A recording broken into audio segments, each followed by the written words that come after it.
మండి చేస్తూ చేస్తూ చూస్తూ చూస్తూ అప్పుడే అమ్మవారికి 9 రోజులు దుర్గా శరన్నవరాత్రులు అయితే వచ్చేసాయండి.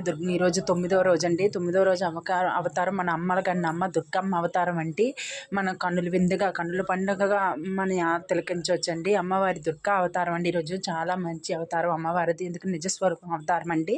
ఈరోజు నా పూజ అయితే కంప్లీట్ అయిపోయిందండి. మీ పూజ కంప్లీట్ అయిపోయిందా? వారికి యథావిధిగా పంచామృత అభిషేకాలతో పూజించుకొని దీపం అది వెలిగించుకొని అమ్మవారికి యథావిధిగా కుంకుమ పూజ అయితే దుర్గా స్తోత్రాలు, దుర్గా శ్లోకాలు, దుర్గా స్తోత్రాలు అన్నీ చదువుకొని పూజ అయితే ఈరోజు ఎర్రని మందార పూలు అమ్మవారికి పూజిస్తే చాలా మంచిదండి. ఎందుకంటే అమ్మవారి శక్తి స్వరూపం కదండి, దుర్గా స్వరూపం కాబట్టి అమ్మవారికి ఎర్రటి పూలు, ఎర్రటివి ఏవైనా పుష్పాలు ఇష్టం అండి. అందుకని ఎర్రటి మందార పూలు కానీ ఎర్రటి పువ్వులు ఏవైనా పూజించినా, ఎర్రటి గులాబీలతో పూజించినా అమ్మవారికి చాలా మంచిదండి.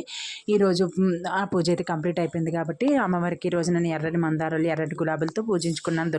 కుంకుమ పూజ చేసుకున్నాను. ఆ పూజ అయిపోయిన తర్వాత అమ్మవారికి ఈరోజు యథావిధిగా తాంబూలం పెడుతున్నాం కదండి రోజుకొకటి. ఈరోజు అయితే ఎర్రటి జాకెట్ ముక్క, బాగా రెడ్ కలర్ది, బాగా ఎరుపు రంగు ఉన్నది కలర్ జాకెట్ ముక్క, గాజులు అయితే తాంబూలం సమర్పించుకున్నానండి. అలాగే అమ్మవారికి శనగలు, బెల్లం అయితే పెట్టాను.